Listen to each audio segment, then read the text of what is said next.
Welcome to Toffee TV. Jarrad Branthwaite has signed a new 5-year deal with the football club. It means it keeps him contracted to Everton until June 2030, which is scary. That feels like The Terminator will be here by then or something. 30. Well, could well be. Ped, I mean, really, really good news. This is a key signing, I think, for the summer, because Evertonians definitely didn't want to see another young, talented player being sold.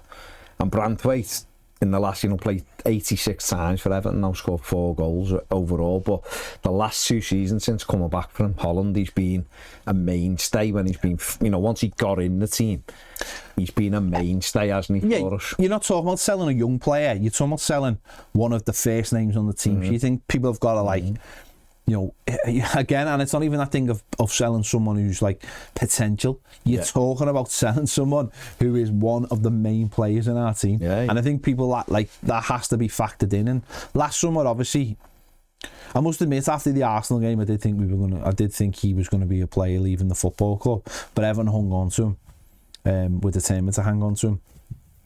And then we had the whole summer of everyone telling us we should sell him for lower than... We had to sell him. Yeah, we had to sell him for less than And again, I just think it's amazing. United offer 38 million for him. I just think that, this summer, certainly, I never thought David Moyes would want to sell him for a second. No. And I think it's huge. Not only is it a case of, not selling him, but convincing him. In a day and age of players seeing out contracts, I think it's a really big thing. Now, listen, people can come in from, different sides and say, well, he's only signed because you'll get your money and he'll get his money and all that kind of thing. But I don't see it like that. I see it as a lad who's thinking, this club has the potential to go somewhere, and I want to be part of that, and we'll see what happens. In his sort of signing video, Everton, he was obviously spoke to someone at Everton, and he cited the manager, the huge influence of the manager, cited the owners, the new ambition of the new owners, obviously moving to the new stadium, and the intensity of the fan base and the support from the fan base, and said it's the club's in a good place. He cited playing all the time, developing, and being part of a group that he likes, and all of those factors are massive. You're absolutely right. It isn't just that he's a young player.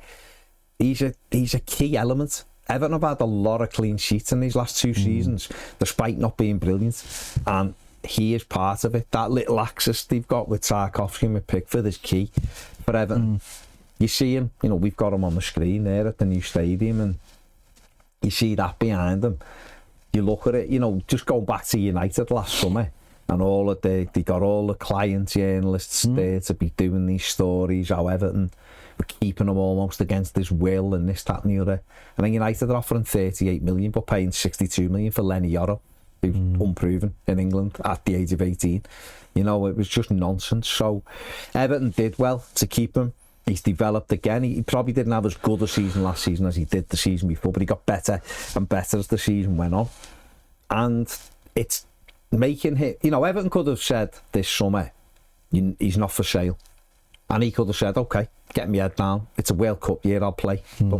But getting him to sign a contract, I think, is a big statement. Yes, it protects Everton, of course it does. Gives him a lot more money than what he was on and all that. And players always want that career path and earning that money. But I do believe there's more to it than just that. We've seen a few Everton players walk out the door earlier this week who I'm sure the football club would have ideally liked to get money, certainly from one of them. And therefore, it is key to get him tied down. I also think the messaging of it is probably bigger than anything else, and that is that this football club is trying to go places now, and we'll see whether it gets there, but at least it seems to be heading in the right direction. It's the message that could be sent out if the opposite happens as well. Everton moving into a new era, Everton getting a new stadium, Everton getting new owners, a new manager coming in, and then 6 months on, your undoubted biggest talent says, I want to leave the club, or I'm interested, or I'm not signing a contract that has been put in front of me. And you're right, we've already had the rumours this summer, early on the summer, about Chelsea, about Spurs, and Everton. The England stuff. And Everton have put that to bed very, very quickly by doing this. And I suppose in a period where we're all desperate for new signings, of course we are, this sends that message out, is that we're getting our own house in order first. And we hope this will be followed by those last couple of contracts, certainly Jessica and Gay signing his deal. Get your own house in order before hopefully we set off on bringing a few in. And again, the message it sends, I've seen people say, oh well, you've got to get your money for them. It's Evertonians, you've got to get the money for them. Like, why? Like, the idea of selling them for like even 60, 70, 80 million pound, you have to replace them first, and then then it starts a rebuild. Well, why can't we have a rebuild and have this fella here? And it's not going to be a perfect rebuild over one summer. It's going to take 2 or 3 summers anyway.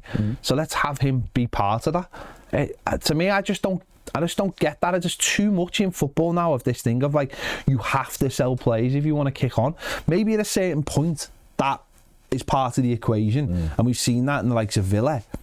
That is part of the equation. But I think you need a team that has a level. And what we've seen from this Everton team, certainly in the last few years, in its worst points, is that the defence, including the goalkeeper, are the biggest asset. The amount of goals we concede is our biggest asset. And under Moyes trying to take us forward and starting to win games, our defence was our biggest asset. Still, yeah.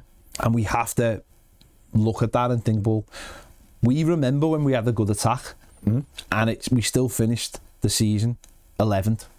12th, it's that kind of thing. You've got to have those players at the back who are doing their jobs and then hopefully chipping in at the other end. And I think that's what we've got now. We've got a platform. It's not perfect. We obviously need a right back. You could do with someone challenging at left back, but we've got a scenario now where the back line is strong, like really strong. And now it's about building on that, and that'll be the next part. If we'd sold him, you're going back.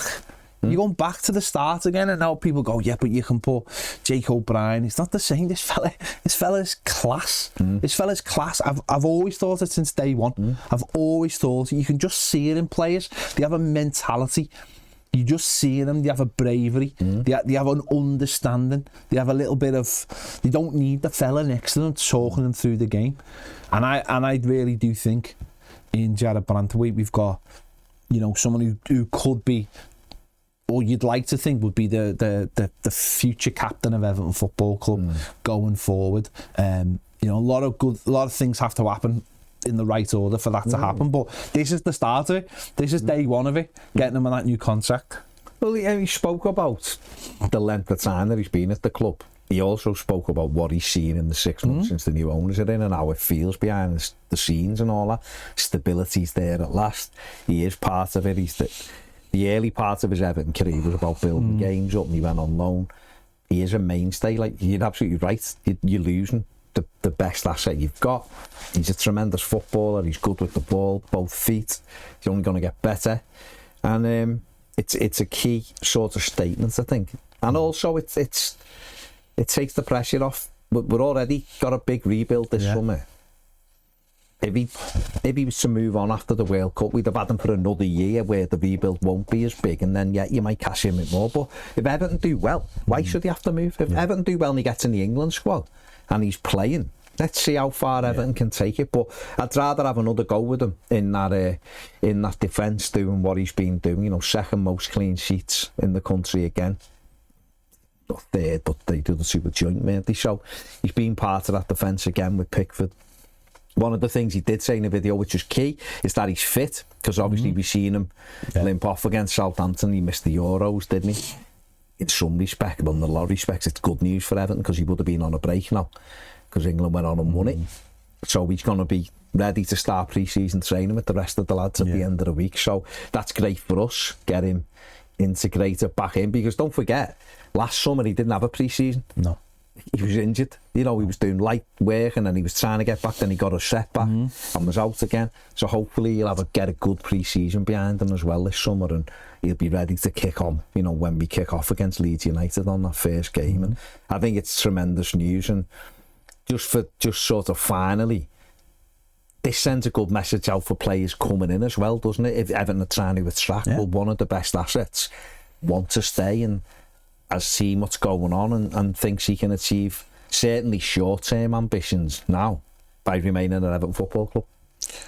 Trying to build a good side, trying to build a good team, and if you've got good players, that will help attract other players as they look at the job you're trying to do and what you need to kick on. And I think Jarrad Branthwaite's a massive part of that, and it just shows strength, I think, from the football club, and I think that's exactly what they need to show right now is strength. Yeah.